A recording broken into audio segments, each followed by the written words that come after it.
We are deep into the off-season player development going on for Penn State football right now. They are in the dark days of winter conditioning and getting ready for 2024. So we're into I think my favorite time of the year, which is discussion season.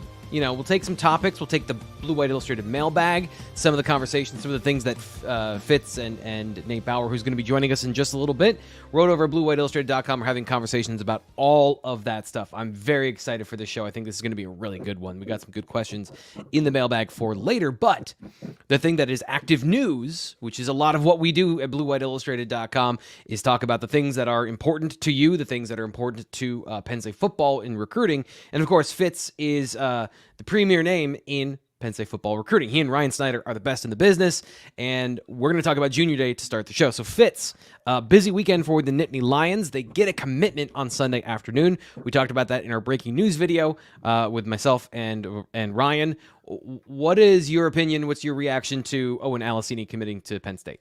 Yeah, it's a good pickup early. This is a guy I saw at camp last year. Big kid. Just Penn State's transition from what they had on the offensive line a few years ago to where they're at right now in terms of just sheer size is pretty amazing. Because every once in a while you had a Sterling Jenkins come through that was, a different, otherworldly in terms of size. But for the most part, it was one of the middle of the offensive lines in the Big Ten. They've gotten bigger at every spot, which has turned into they've actually got tackles playing tackle now. They've actually got, I said it last week, a guy like Michael Carroll, who is, a 6'5.5", like big kid, but a natural guard. You can see the guardness of him. Thick, would have been a tackle 5 years ago, 6 years ago, something like that. So now that you can play your tackles in tackle spots, you've got some, I don't want to call it flexibility, but you've got some standard there that works out. So Owen fits that bill. You got a question already? Wow. Yeah, I think that this is a conversation about intentionality, because you wouldn't say that Penn State would turn down a pure tackle 6 or 7 years ago. But with Phil Troutwine, and it seems like this is an intentional turn towards we're going to find guys with length, and we're going to target those guys specifically, and maybe not de-emphasize, we won't take the guys that have tackle guard versatility, but we are going to make sure we get tackles. Like, is that fair, or is this just the natural progression of offensive line recruiting improving so that those pure tackles are actually interested in your program?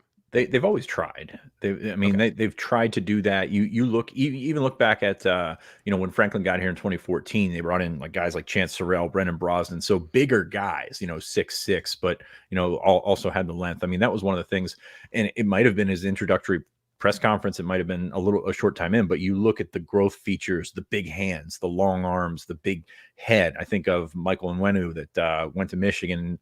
I think he's now with the Patriots. That kid was 360 pounds, but you look at him and you thought he was 320. Like the type of guys that are like that. Anthony Dunk is one of those guys. We're going to talk about him in a little bit, but it's always been the focus. I think they're just more successful with it. I think Phil Troutwine's done a heck of a job with that.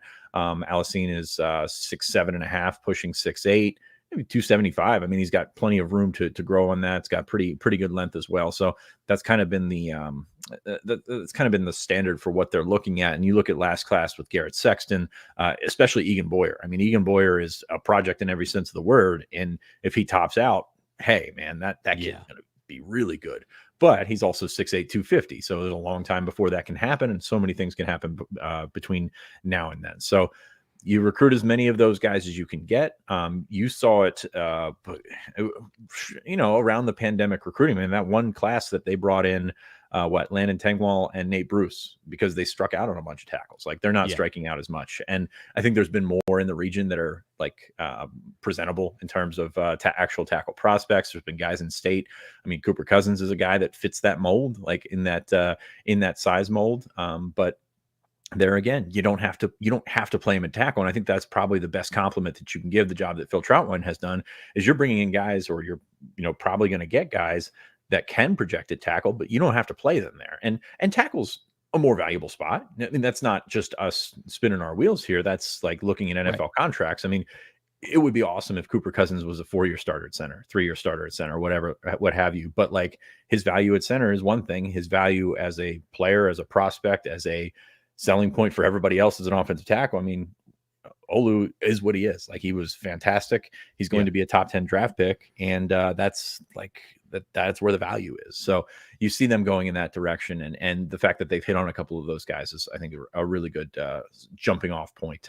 Now, it's all a crapshoot. Like, looking at offensive linemen, like, you look back a couple of years and you didn't think this guy would be that, or you thought this guy would be a superstar or anything like that. But I mean, it's complete crapshoot. And that's not just rating services. That's coaches.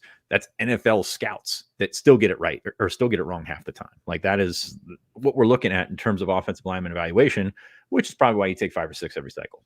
Yeah, and why you want as many guys as you have with those tools, so that if they develop, and a guy had a conversation about Anthony Donko and where he started to where he is, and it wasn't always a lock that he would be a tackle, and we're talking about like that this offseason. So all of those things, I think, absolutely right, of having all the tools to start with are great, and then the development has to happen. So you never know who's going to kind of take that next step. Some other thoughts though from Junior Day. You got a couple other things I know that you want to talk about here.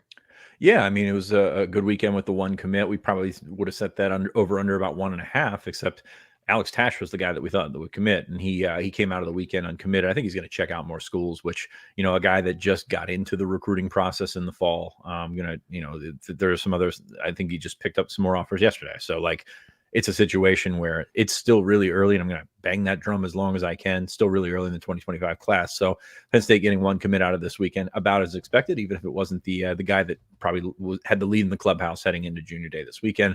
The one that caught my eye, Andrew Olish, the tight end from Southern Lehigh. I've been talking about him for a long, long time.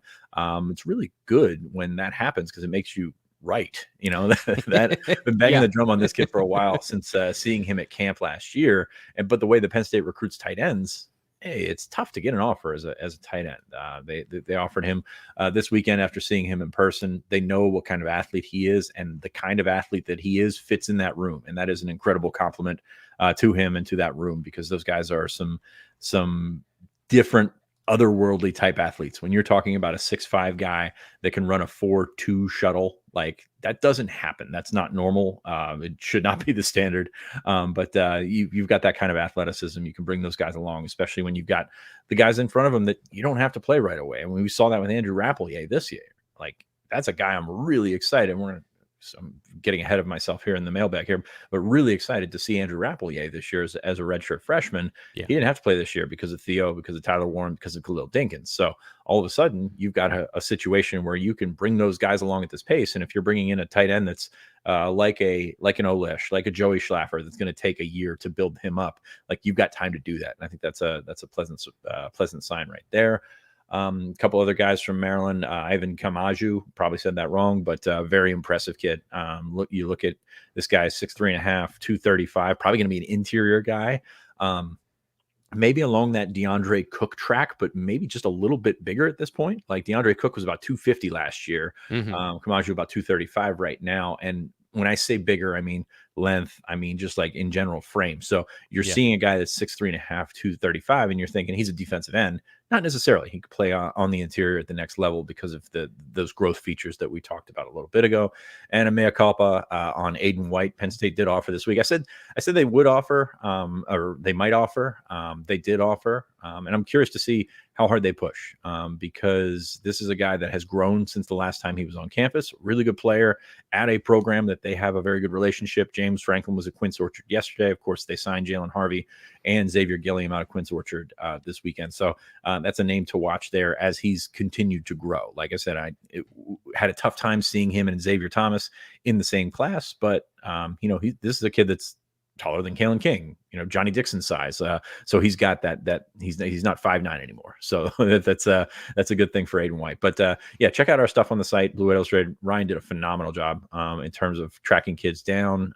We've got notes, we've got all this kind of other stuff that is coming out of the weekend. And guess what? There's another one this weekend. So we'll be back to talk about that on Thursday. Yeah, we'll preview that coming up on the Thursday show. Tomorrow we're talking about some of the things that I wrote about last week at BlueWhiteIllustrated.com. So a quick preview of the week there. And as Fitz said, join us over at BlueWhiteIllustrated.com. A great place, by the way, to get into the BWI Mailbag. We have a mailbag thread where I ask for questions. We got a lot this week. So if you're here in the chat, we want to hear from you as well. Drop your comments and questions in, but we'll be getting to a lot of those from there. And the best way to do that is to sign up for BlueWhiteIllustrated.com. 2 months for $1. You get an extended month of a tryout period for what we do. Use code PSU1. That is a YouTube exclusive and podcast exclusive deal for you here. Use code PSU1 to get in on the action at BlueWhiteIllustrated.com.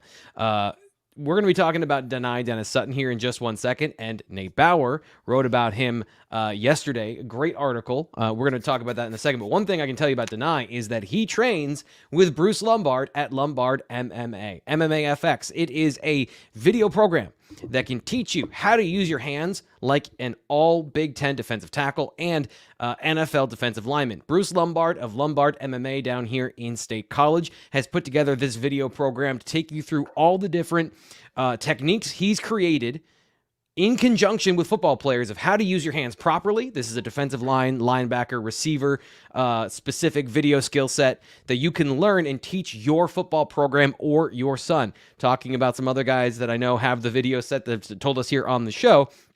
Liam Andrews' dad, one of Penn State's best defensive linemen.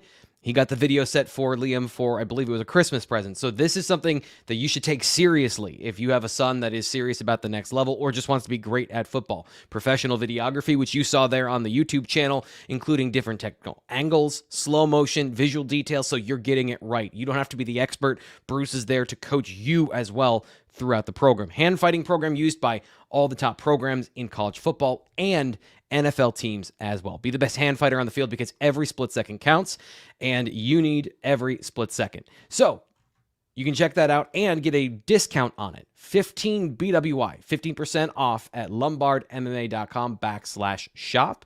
That's use the promo code 15BWI to let him know he's coming here from the YouTube and podcast. lombardmma.com/shop is your place to go. Nate, one of the things I love about what was in your article talking to Dani is his commitment to details and to work and to putting in the time to get it right. So that's my transition into your conversation with Dani. What did you learn when you spoke to him last month? Stop it, T. Frank. You just liked it that he said you were right. That's what you liked. That he said his pad level was too high. I can sense from a mile away when you get satisfaction out of that. Fitz said it earlier. Being right is great. So it's great. Yeah, it's nice. Yeah. Look, he doesn't get too far ahead of himself, right? He doesn't. It was funny. Somebody asked him about, this being your moment, right? You've been with Chop, you've been with Adisa, and now it's all going to turn to you. And he, more or less, I'm paraphrasing, but he just said, this is just the next step. This is just like, I'm literally just taking a step forward. It's not this huge gap that, right? You don't, Olu said it last year. I love these guys that think like this because that's life, is right. And so they have a grasp on what life is early in the process to be able to say, hey, I am not going to wake up tomorrow and my life will be different. I will become a different player based on just 2 other guys going to the NFL, right? Mm-hmm. Those guys go to the NFL. And so I'm going to wake up and become an NFL player. No, there's still work to be done. There's still progress to be made. And he's just such a mature kid. He's so impressive. And yeah, it was an impressive conversation. Fitz, I know you've been high on Dani as well ever since his commitment a couple years ago. I guess, where do you view him on this track as far as and his importance to the defense next year with those guys going to the NFL and really the conversation surrounding everyone's presuming he's going to be the next guy, but he's got to go out and do it. So I guess, how do you feel about his timeline heading into a very important season for him and for Penn State? Yeah, it's time for a star turn there, I think. He's a really, really dependable player, but taking it to the next level as a Chop or Adisa did next year is a different story at that position, because that position is so important. The position is not going to see, I mean, it's going to have a rotation next year, but it's going to be a little bit different than what we saw this year with throwing Adisa and Chop out there and just like sort of feasting. Like, I think it might be, we might just see a bit of a transition. You don't have that quick twitch guy. Maybe Jamil Lyons will be that guy, but you don't have that sprinter on the end, I think, that you used to have. So I think Amin Vanover is a very good player. I think Zariah Fisher can be a very good player. I think Lyons will eventually be a very good player. But, you know, there's going to be some sort of drop off there, because those guys that are leaving were so freaking awesome. So I'm excited to see what happens from Dani himself. I mean, this is a guy that I've always viewed as a 5-star prospect. Like, I've always viewed as him, even if he wasn't the quick twitch, you know, guy that's going to blow up the combine in a year or whatever.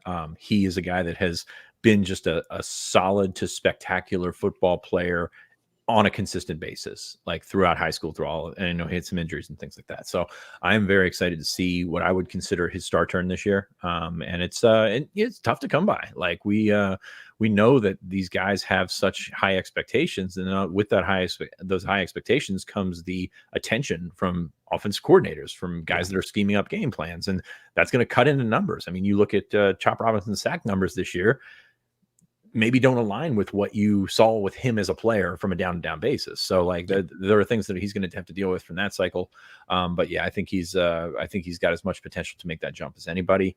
And what I like about it is it's not going to be a Jason Owe. He's going to make that jump because he's more athletic than everyone else. No, he's going to make that jump because he's a really good football player and he knows what to do, knows what spots to put himself in. They know, you know, Deion Barnes knows where he's going to be used at his best, in his best options. So I just think that there's so much going for him this offseason into next season that it's tough to bet against a guy like Dani, especially the way that he has approached it. I mean, you talk about a business-like type guy. This guy has been that way since he was a sophomore in high school. Like, this is a situation where he is doing everything to get where he needs to get, and to get where he needs to get is probably the 2025 NFL draft. So, like, everything is done with a purpose with him. So this is not me shilling for Bruce. I just think it's really important to point out he is doing the little and extra things as well, like working on his hands and working on being, what you just said, a really good football player, because, you know, height, weight, speed is paramount in football, and your abilities are determined by genetics, right? But there's more than one way to be great at football. Like, you can have guys that do things differently at defensive end and win in different ways. Like, the ability to shed blocks and to beat your offensive linemen in your one-on-ones. And this is something he talked about with Nate, is consistently winning. That's what Chop did. He did it with his hands. He did it with speed to power, but you don't have to do speed. There are different ways to win. And Dani, I think, has consistently shown an awareness of that. And I think that that's really what you're going to be banking on with him, is just that, as you mentioned, Fitz, that development, that maturity as a football player. Nate, any last things you want to clean up and talk about that you spoke with him about that you thought were interesting from the article, which, by the way, check out at bluewhiteillustrated.com. No, not really. It was good. He was good. I just, you know, these guys all have an opportunity after the season to be kind of retrospective, or introspective, I should say, on progress made. And I think he's got a nice balance of understanding that, I mean, he's done some things really, really well, right? And even the narrative of, oh, this is your turn. He split reps more or less, right? I mean, he more or less was a starter this year anyway. And so it's just, like I said, it's not some leap as much as it is just, this is the next step. This is the progression for him into kind of taking hold of that position. And it's one that I think is going to be interesting to see how teams approach this defense without Manny Diaz. You know, that personality of the defense also led to quarterbacks getting the ball the hell out of their hand. So we'll see. Yep. All those things are going to factor into not just, you know, what he does, but also how teams treat him, like Fitz talked about. I am excited for this, guys. I think we got a great mailbag, and I want to get to it now so that we have a chance to get as many of these questions on the show as possible. So here we go. It's the BWI Mailbag.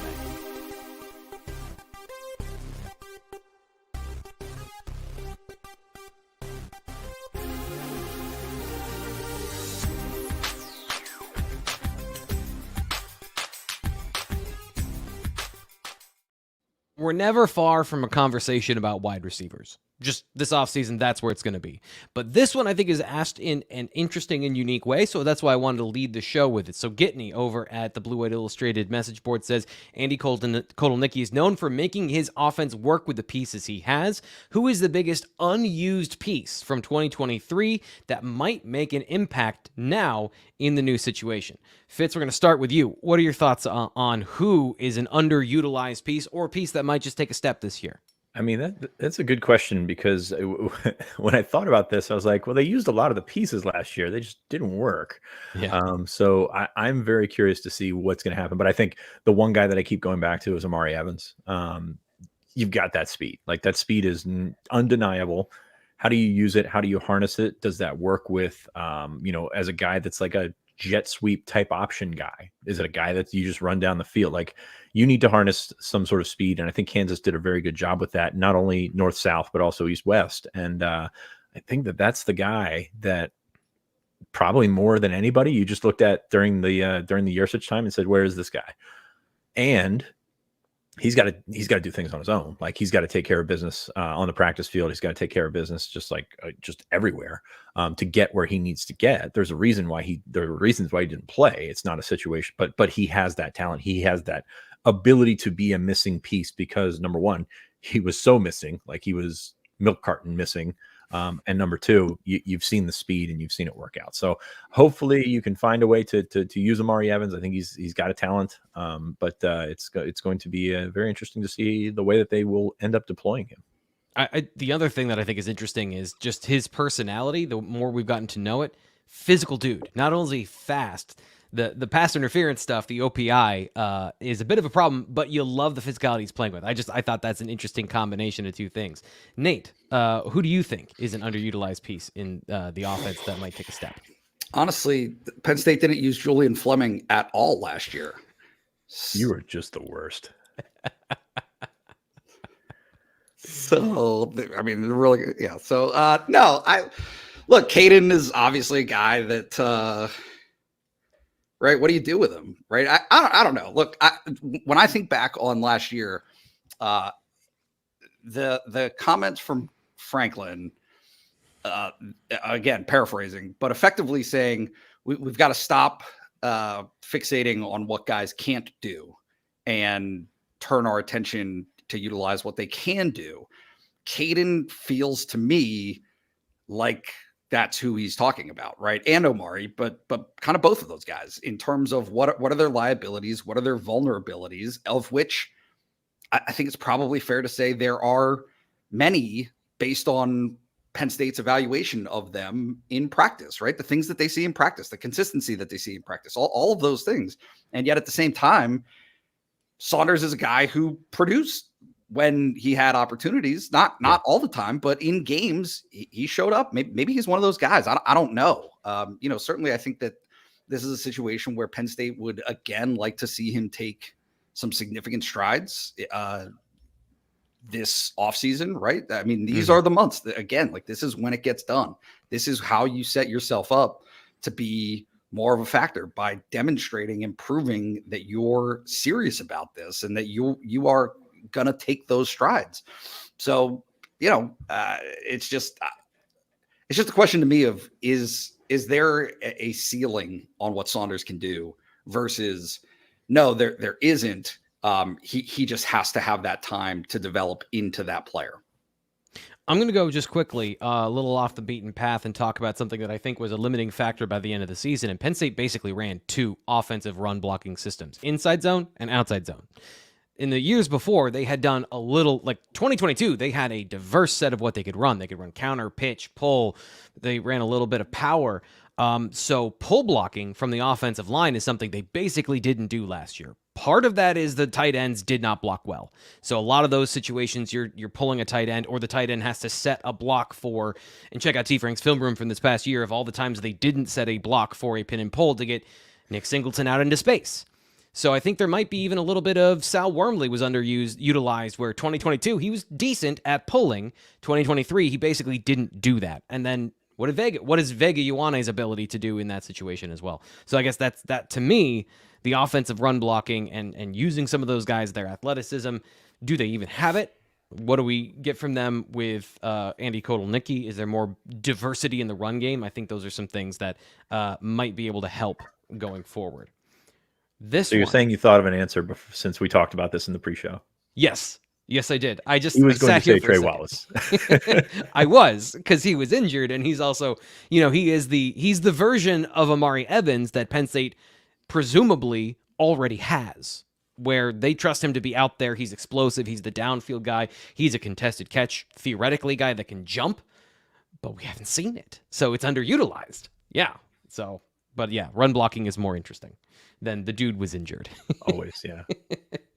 Redshirt development is our next conversation point. Poncho570 asks, from the class of 2023 that redshirted this past season, who are you looking forward to seeing most during year 2 from a progression standpoint? Fitz, coming back to you, who are you looking for in this conversation? Right in the wheelhouse. Appreciate the question. After the Peach Bowl, Anthony Donka is a guy that I'm very intrigued in watching, because came in, played guard last year. Talked about him moving out to tackle, did so in the Peach Bowl, held up and did a good job. Does he take that step from good as a freshman to actually good? We don't know yet, but he's got the ability to do so. I think so. He's a just a naturally big kid that can move pretty well. And you ask people about that class of 2023 on the offensive line, and that was the guy that was like, hey, if he hits, he can be the best. I know Javen Williams was a 5-star, and I still think he's going to be a good player here, but like Donka had these little intangibles that people that know what they're looking at really, really appreciated. So I will say Donka there. I'm going to move on to Andrew Rappelier. Again, a situation where you've got Tyler Warren coming back, you've got Khalil Dinkins coming back. Is he a third tight end? Does he take that leap to be a second tight end? I don't know, but I'm very excited about his future. And then on defense, a lot of talk toward the end of the season was Kevion Keys, a guy that I'm not sure how he works into the rotation this year, because you're sitting pretty well at linebacker right now. But every time that we checked in over the latter portion of the season, hey, who's redshirting that's doing really well right now? Well, Keys is going to be a player here. So yeah, excited to see what he's going to do, even if it's just on special teams and in a supplementary role at linebacker.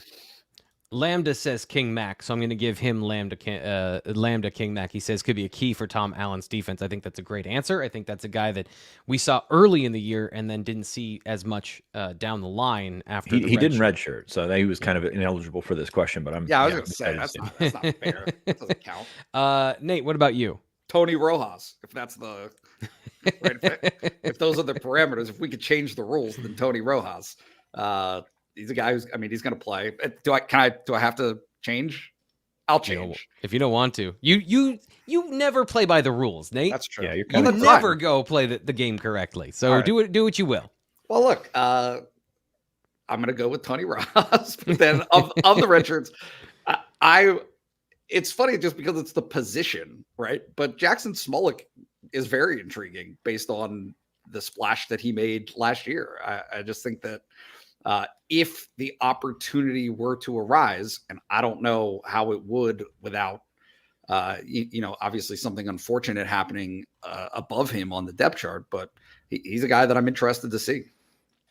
Yeah. I'm going to go Dakari Nelson. I don't know, at 6'3", 220, and this is a fact-finding mission about what has he become in the Penn State weight program. Is he still as fast as he was? Because, he told me here on this show a year and a half ago that he ran in the 4.4s in high school. What's the reality of that? At 220 is what he's listed right now on the roster. So is he a slot safety? Is he a pure safety? Is he going to be a linebacker? I want to know more, because we don't have a ton of, we didn't get to see him a whole lot last year. One guy that I do want to ask Fitz, I want to ask you about this guy. And again, doesn't play into the game here, but I'm just curious. We talked about him a little bit earlier, Jameel Lyons. What sort of athletic scale do you put him on? Because personally, I'm still learning, even though we had some film of him and some reps of him last year.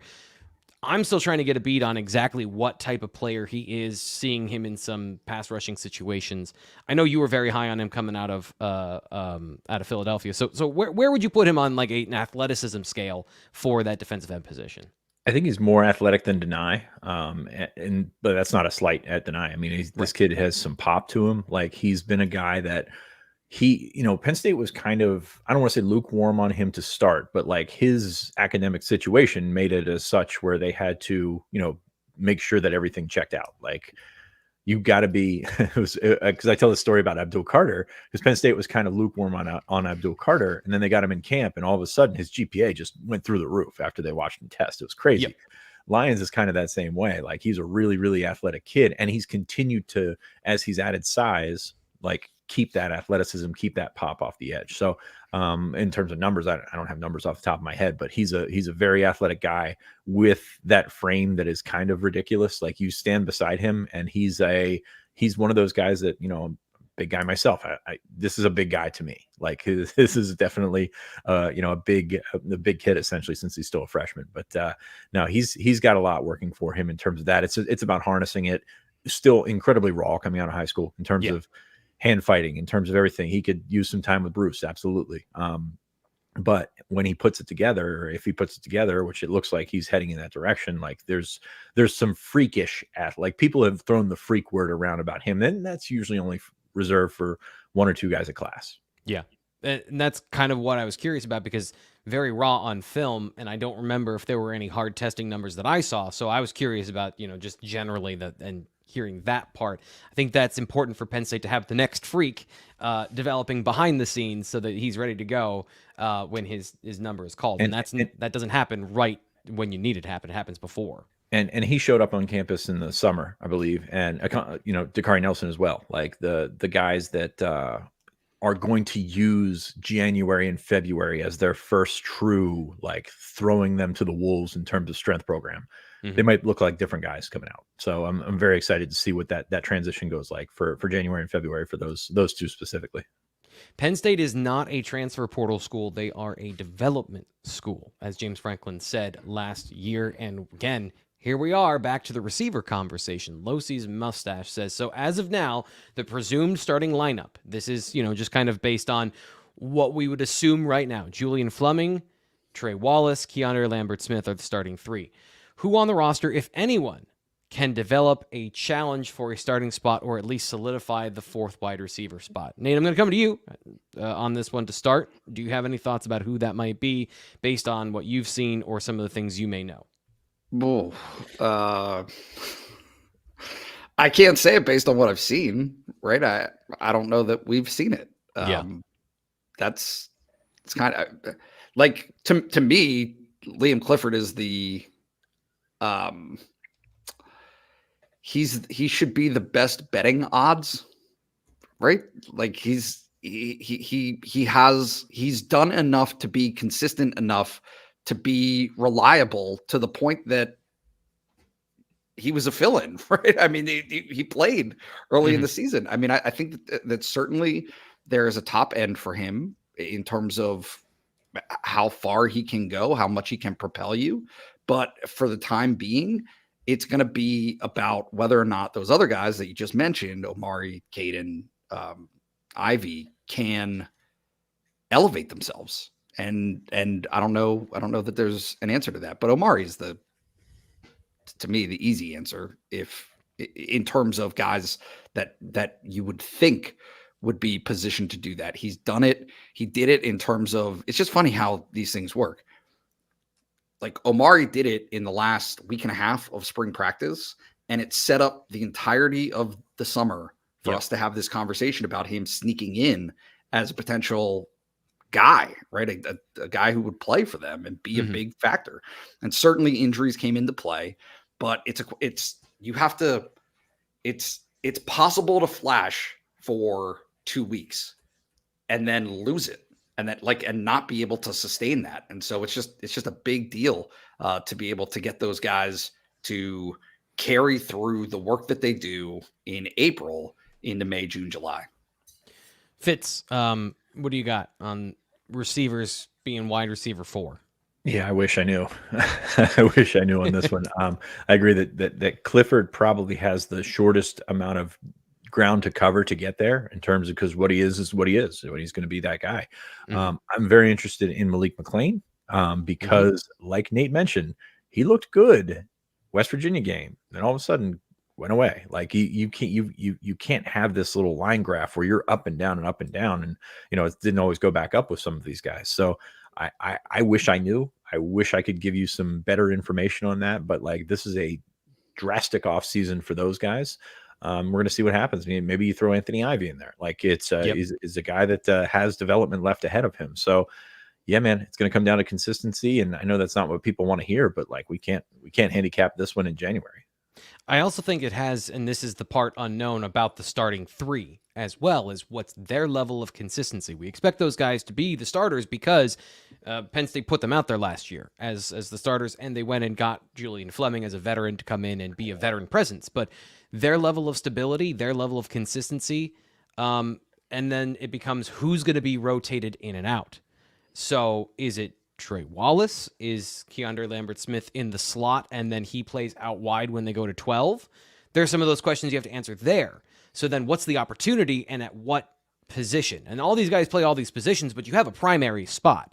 So I like your answer, Malik McClain, because I think on the outside, there are more opportunities. Right. Because Keandre Lambert-Smith seems to be, like, at least last year, that was the plan, is putting him in the slot. So that seems to be a hard place for guys to break through, given how the glut of slot receivers. So Ivy and McClain would be the guys I would be looking at. I like those answers, too. Let's go to this. Actually, we're going to skip this question and go to Sykin here. And let me find it here, because I'm doing a bit of an audible. So he asks, do the PSU analysts watch film of NFL games as well as college to see trends by the best in the business?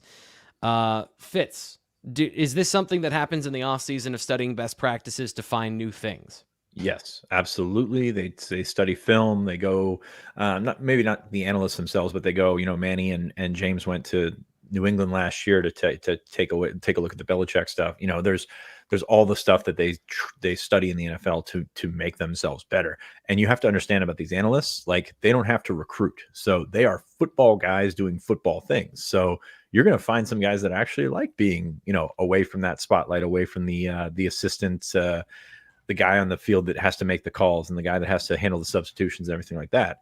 I'm not saying it's a cushy job, because there's a lot of work that's involved in it, but yes, they get to football all the time. And for some of these guys, that's all they ever want to do. Yeah. And it's fun. It's fun studying all of these things. We're going to get to a conversation about 6 offensive linemen that, if you want to talk about every coach steals from every other coach, these trends that go in college and the NFL, this is when it happens, where a lot of these seeds for next year are planted as far as stealing ideas and best practices. I mean, you can even see it happen in season. NFL teams stealing the T formation from Penn State. Yeah, absolutely. Nate, I want to come to you with a different question. I don't know if we necessarily have the answer to it, but Doug W. donated to the channel, and I want to make sure he gets his time in the sun today. Appreciate that. You don't have to donate to the channel to get a question on, but I appreciate you doing that. Good morning, all. He says, is there any truth to the rumor that the West Virginia game is moving to Thursday? Penn State playing at West Virginia this upcoming season. Makes sense from a West Virginia perspective in order to eliminate Penn State fans at the game, to limit the number of fans that travel. Nate, is there any of this stuff that you've heard or seen? Yes. There is truth that is a rumor. Okay. Perfect. Is it solidified? Not to my knowledge, but am I aware of that as a possibility? Yes. Yeah. I think that is safe to say. I mean, in terms of, I haven't gone down the rabbit hole of reasoning. I mean, I don't. It's interesting, and I've never really had a conversation to this end, and I can't remember Franklin ever talking about it publicly, whether or not he sees a benefit. Right? I mean, the road game, that was a Thursday night at Purdue. Well, that's what I'm saying is, did they view that as a benefit? I know that he didn't think, obviously, that they didn't like starting on the Big Ten, on the road in the Big Ten. I know that really, obviously you picked that. I know. Believe it. Well, reading between the lines, so obviously that was not a great thing. But I'm curious, just based on the notion of it. It starts your preseason camp earlier than everybody else, and it gives you a longer week for week 2. which is, cleaning up from week 1 to week 2. You would think that there would be some benefit there. So I know he talked about it because he said essentially they wouldn't be up for moving any game except the season opener. Now, granted, they ended up doing that for the Michigan State game this year, but they would do it for the season opener because of the reasons that you mentioned with camp, but also because it gives you a chance from week 1 to week 2 where you make the biggest growth that you seem to make. It gives you an extra time. You can get out and scout. You can go on the road and do some things, and teams that are able to play earlier are able to go on the road earlier. So I think there is benefits to it. So it makes sense. I don't think it's a situation where, as the question asked, that it limits Penn State fans from attending. I mean, this is TV, right? This is where this comes in is where do you get the most exposure, and how does that game work out? And I tell you what, West Virginia, Penn State on a Thursday night is pretty appealing to a general consumer of college football. And for a team that isn't going to draw against the other teams on Saturday necessarily the same way. So West Virginia in a primetime spot, not to get into the classism of football, but there are high tier teams and there are teams that need to play on Thursday to draw that primetime audience, and the matchup super appealing. So I think the other thing, West Virginia fans, doesn't matter if the game's on Tuesday at 1 a.m. They're going to be drinking before the game. They're going to be enjoying the game. Yes. Penn State fans are also in that mix. So you put it on Thursday, I don't think it limits fandom at all. And I think there's probably going to be a lot of Penn State fans, given, its proximity to Penn State, Pittsburgh, all that kind of stuff, that are going to go to Morgantown even if they don't have a ticket. Yeah, and that's what PTO is for, to take Friday off. Exactly. This question, coming back to this one from Caesar, he says, "Hey T Frank, in the Kansas City Buffalo game on Sunday, sorry to make you relive it. That's fine. I noticed the Bills frequently using a 6 offensive lineman with great success, and of course Michigan did the same. Do you know if Andy Kotelnicki has used this wrinkle in the past?" Looking back at his time at Kansas, no. Almost never. And I imagine if I go in and I look beyond the data at the actual film, it's mostly goal line situations. But this kind of goes back to Sykem's question, which is why I wanted to put it first. This is a natural evolution of what's been going on in college and the NFL, talking about trying to run the ball, get explosive runs, and set it up by formation and scheme. So it's not just the 6 offensive linemen. It's these big condensed formations. Teams tried to do it initially with wide receivers, putting them super close to the line of scrimmage, and this happens in the NFL all the time. You get these big formations, tight ends and receivers close to the line of scrimmage, and then you try and bounce the ball to the outside, because at that point, if your plan goes according to the way you want it to, you've got a corner who's usually in contain. He's the last line of defense. He's forced to cover a gap. And you got the running back against the wide receiver in one-on-one. The problem is receivers make a mess of run blocking. They when you add them in, I've seen in the NFL teams actually adding on receivers into zone blocking where they're picking up a defensive end. It's ridiculous. So Buffalo had done this in the past. Gabe Davis was their receiver that they would drop in and would block. He didn't play, so they went, instead of doing 2 tight ends or putting Khalil Shakir in there, somebody who sucks at run blocking, for a better use of the term, they went with David Edwards, their 6 offensive lineman. And this is kind of the same idea of you're just extending the gaps and forcing some of these small players into these situations where they have to defend, but you're taking bad blockers out and putting good blockers in. My problem is it limits your offense in general. So you're taking an eligible receiver off the field, and I think that's a problem in terms of your holistic sense of your offense. Penn State, get your tight ends to block better, and those guys are a dual threat, and you don't have to worry about bringing in a 6 offensive lineman. So to me, that's the better solve. But if you want to go 6 offensive linemen as a sub package, I don't think that it's the worst thing in the world. Fitz, I thought Fitz had something to say there. No, I was pointing at you when you said the blocker sucked. That was, and I actually got it wrong because I pointed the other direction. I told you this reverse mirror thing is hard. So It was that guy that said that the blocker sucked. And also, I'm still worried about tight end blocking with Penn State. So I'll leave it at that. Yeah. Let's go to somebody who I think we all think is going to be very good at blocking, and that is Cooper Cousins. HOHMADW 1978 says, "Cooper Cousins, one of the most versatile linemen to commit in a number of years. What position do you see him ending up on the offensive line?" Fitz, do you have a thought here? thank you for saying ending up on the offensive line, because I think he's going to be a center in the long run. I don't know what he's going to be this spring, but I think he's going to be a center of the future, because I think he's really good, and I think he's going to be very tough to pass up on the interior. But also, he's got those long arms, he's got the frame, he's got the physical ability to play right away. So I can see them testing him on at tackle in spring. I think it's going to become a situation where you find the quickest route to the field. We're still working through center with pre-spring ball stuff. Yeah, it's gonna be interesting to see where he's at in the spring. But I long term, I think he's a center. I think he's a good one. I think he's one of the best that they've brought in, and I think he's gonna be on that Connor McGovern track where you can play him anywhere, but he's gonna eventually go back inside. I know McGovern ended up at guard, obviously, but that was the plan all along for him to be the center of the future. So we'll see. Whatever he fits in best, I think he's a really good offensive lineman. This is something I was thinking about earlier when we were talking about tackles to start the show, and one of the styles of doing this that I like is you got to tackle, and Alabama does this all the time when they get 5 and high 4 stars, where he starts at guard. It's a little bit easier to get on the field at guard. Center, you got to learn the entire blocking schemes. That's a lot to ask of a freshman. But at guard, could you see a path where maybe guys are shuffling around on the interior, and maybe he's not a tackle for Penn State, but he sees the field early in that situation, maybe at guard?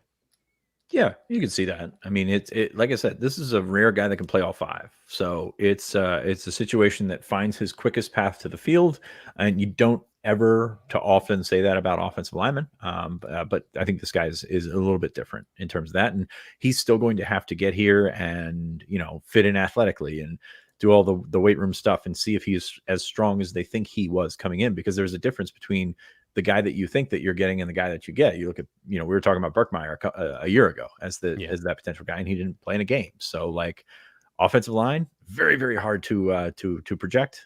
This one seems about as safe as they come, but what does that mean? I have no idea. Right. I think that's a great way to phrase that.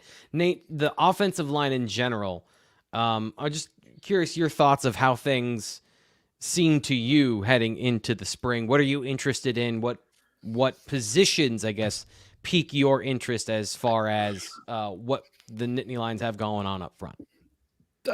Tackle and center, right? Post Olu, how do you? Yes. Yeah, those are 2 positions. Well, they're 3 positions. Is Shelton a lock for left tackle? That's probably where you have to start. Where does Rucci fit in? Where does what is his path? What is his trajectory?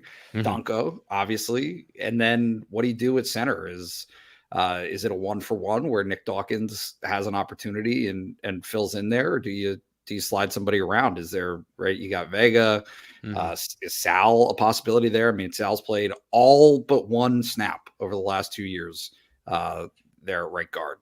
Yeah. So, I'm not sure what the flexibility is there, but certainly it would seem like there's a lot of options to work with. And that's what this is about, right? That's what this whole time of the year is about figuring out. Is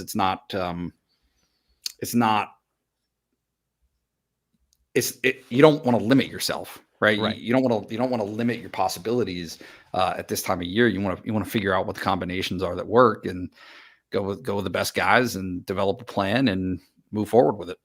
Are you starting at center and then working your way out, not including the tackles, kind of on the interior conversation? This is something I've been thinking about recently. Is that where you're starting, is figure out center and then guard will work itself out? And is that something you could see, as you mentioned, a lot of combinations this spring? Yeah. I mean, maybe, because anybody that can play center, it seems to me, anybody that can play center can play guard for this team. Dawkins actually had, I didn't realize it, he had a decent number of reps at guard this past season. So, figure that out. Figure out who you got at center. I mean, it's an important spot on the field. I mean, just, you guys know that more than I do, but you want strong leaders there. You want strong personalities. You want guys that can hold that spot down. I'm just not sure who that is at this point for this Penn State team. Yeah, it's squares and rectangles with center and guard. It's definitely not 100%, but all centers can be guards. Not all guards can be centers is the way that I look at it. But all guards are going to snap. Like they're going to do that in practice so that if you need to throw somebody in there, somebody gets hurt, somebody comes out. I know Phil doesn't like to say somebody gets hurt. It's somebody like loses a buckle on their helmet or something like that. Then they have to come out. Then you can throw somebody in there at center. So that's where I'm at. Oh, got the Peach Bowl watering can there, Nate. It's nice. It's tasty. Very good. I imagine that JB Nelson lost so much of the buckle on his helmet that he had to like get on a cart and go find it somewhere else this year. That was got a big head, big helmet. It's tough to figure out. Found it at the hospital. Fitz, coming back to you on this one. Isn't that funny? This is We Are8286 says many Penn State fans are excited about the young tight end Andrew Rappelier. Do you see a path where he's sees a good number of snaps this year in Andy Kotelnicki's offense? It seems he may have had 2 QBs in the game, 2 running backs before having 2 tight ends at Kansas. So Fitz, do you think there's a path for Andrew Rappelier to see the field? KYP, know your personnel, know what you're working with. Andy is a smart guy. He knows what he has at tight end. You saw, and this was not him calling it in the bowl game, but you saw Khalil Dinkins playing as a slot receiver in the bowl game. So they feel that those tight ends can play, and this is a situation where you want to try to maximize those guys. So I do see him using it, even if there's not much of a precedent. I understand where the question is coming from his time at Kansas, but I do see him going to that because that is what the rest of the staff is pretty comfortable with. It's also something that they did do. I was actually digging on this. They used an increasing number of 2 tight ends throughout their time at Kansas, where just percentage of the total offense, it increased from year 1 to year 3. So it's not something that they don't do. It, as you just said, know your personnel. They might not have been comfortable with running 2 tight ends to start. Right. Next question, we're going to go to, actually, Fitz, coming back to you on this one. This is a longer question. And this is specifically to you. When you talk to these kids, recruits, obviously you want to see them succeed and do well from a humanistic standpoint, but at the same time, it's your job.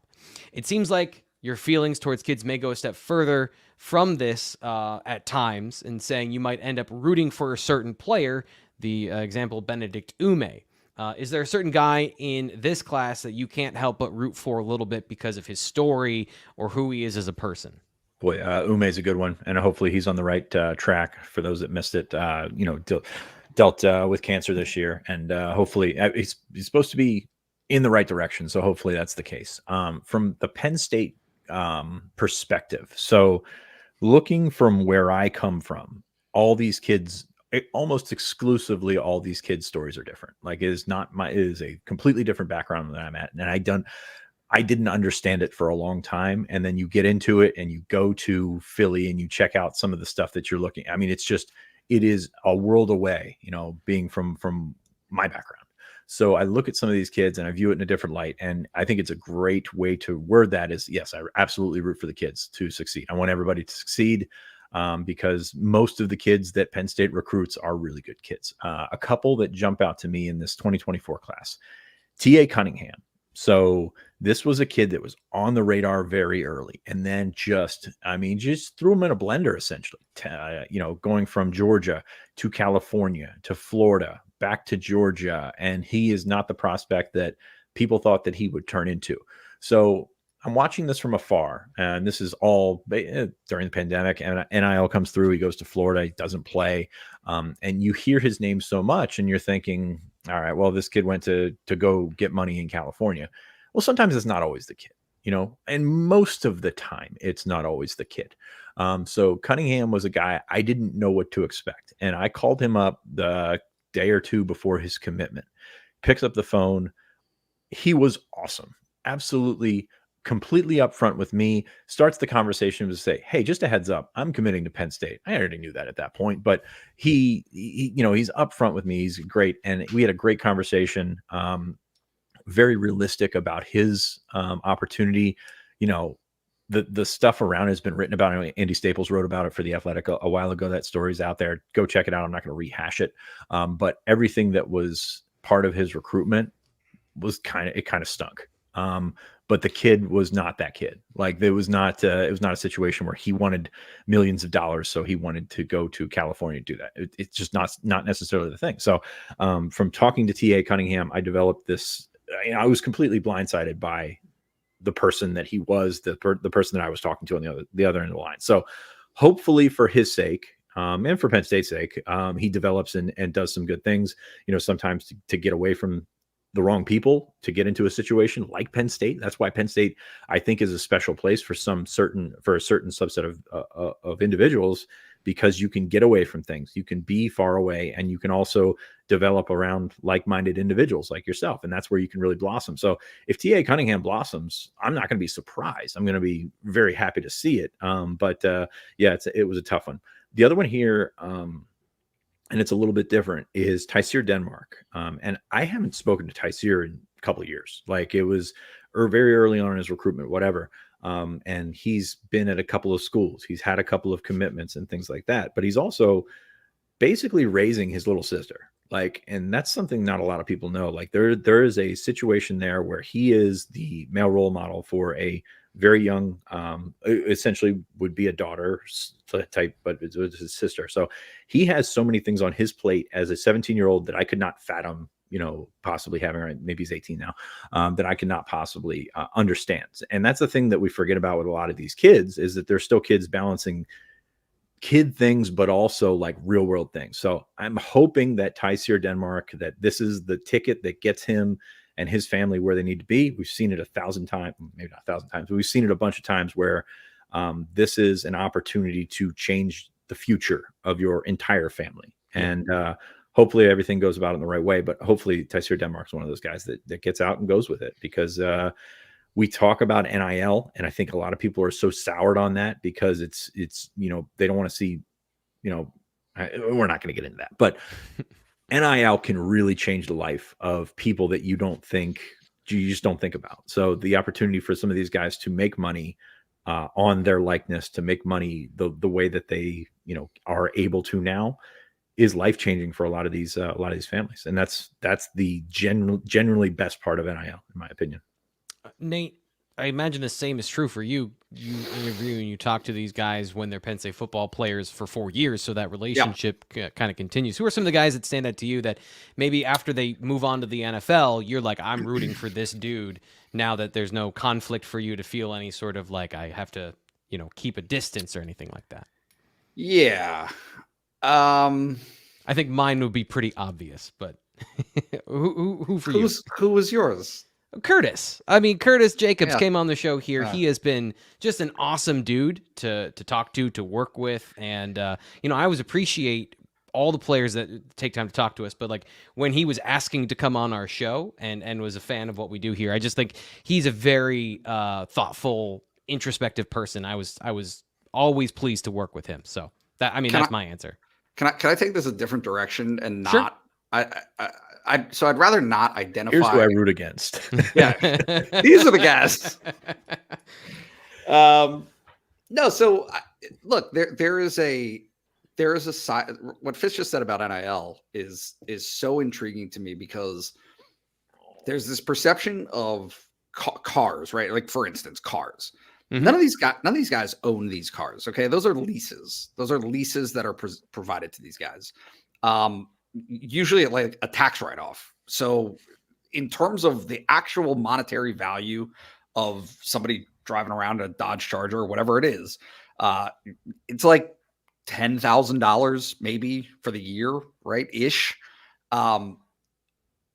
There are players at Penn State. Now, Penn State has a program that has solicited and gotten buy-in from donors who have nice houses, basically, to open their houses to players' families, right, and to let players' families spend the night, because hotels are so expensive in State College, right? That's such a huge endeavor. Like people just don't understand, and I'm not even sure that there are parents of Penn State football players. I'm not saying this presently, but in the past, parents of Penn State football players who would drive up for a game, sleep in their car overnight, and drive home. Right? Like parents, I mean, it's just the bottom line reality of some of the situations that these people are dealing with. Is it is hard and it is expensive to follow your child playing this sport. And that remains true in NIL. What I think NIL does in a lot of cases that is just a massive undercurrent that's misunderstood and not broadly acknowledged is a lot of this money ends up going back to the family to be able to defray some of those costs. Like it's a huge component to this that I don't think gets enough credit. Is, hey, there are very real things that are taken for granted that you would assume as being like, oh, well, yeah, of course you're going to be able to go see your kid play in the Rose Bowl. Do you know how much a Rose Bowl trip costs? Like that, it's wildly expensive. Ryan from Texas is a guy who follows the show. He's a regular contributor, and he mentioned the other day in one of his comments, it costs him like $5,000 to come in to watch a game, flying into State College, staying, all of those things. The time and the resources for families and fans like to do this is significant. I think you make a great point. And ultimately, it's why Penn State is so successful recruiting the Northeast, right? Is having that accessibility, having your family and friends and support group within a 5-hour drive. People talk, you hear it and it goes in one ear and out the other, and it's like, well, whatever. But that's a huge part of what ends up drawing kids and their families to finding Penn State as being the best option in the Northeast. Yeah. I think that's a great place to end the show. And on a positive note today, I think this is, like I said, I thought this was an awesome show. A lot of great conversations. Nate, what's coming up from you this week at BlueWhiteIllustrated.com? Give people something to go over to the site and read. I like the Dani interview. I have a treasure trove of leftover interviews from basically December. It's stupid, but we are given all of this media access before the bowl game. So basically from the second week of December on, that you can't possibly use. You can't possibly use all of it. It's not all hard hitting news. And so a lot of the feature side stuff is what you come back to now that we're in January, and we probably won't have, let me think about this. We probably won't have a player. Yeah, probably in February we'll get Chuck Losey at some point. Well, we'll have some of these. They do the freshmen. Get the freshmen from the previous year, rip the Band-Aid off, let them talk to us. So that's usually around the first week of February, I want to say. So like a pioneer, you've been saving your rations throughout the cold winter months of January. I'm gonna ford the river. Let's go. Hey, speaking of rations, there was a question in the chat that you missed earlier. So if I'm going to go back up here, Nate, do you have any dinner plans with Mike Rhodes this week? I do not. I will have a chicken basket waiting for him at the podium of our next formal interview. I believe that's Thursday. Old Mike and I will reunite where he can get his comeuppance for getting blown out at Ohio State over the weekend. Jeez. I'm kidding. It's fine. Mike likes you. Let's put that out there because not everybody will get that. But yes, there's a couple layers of an inside joke there about Nate Bauer, Penn State's win, a chicken basket. You can check out Mike Rhodes' post-game interview after the win. This guy, burning me, killing me. Guys, thank you so much for your time today. Appreciate all your insight into an off-season and some of the things that are going to be moving in the background for Penn State football. Again, Fitz and I are coming back for the Thursday live show previewing the next recruiting weekend with Ryan Snyder. We'll have our regular Wednesday show coming up tomorrow and more features over at BlueWhiteIllustrated.com. I've got a film room if I ever get it up. I got to go talk to Cale Sanderson this afternoon, so it might not be right away, but we got a film room. Blackheart asked a question about Tom Allen's defense. We're featuring that this week from me, and these guys got a lot of great stuff coming as well. So for each of them, I'm Thomas Frank Carr. We will talk to you later.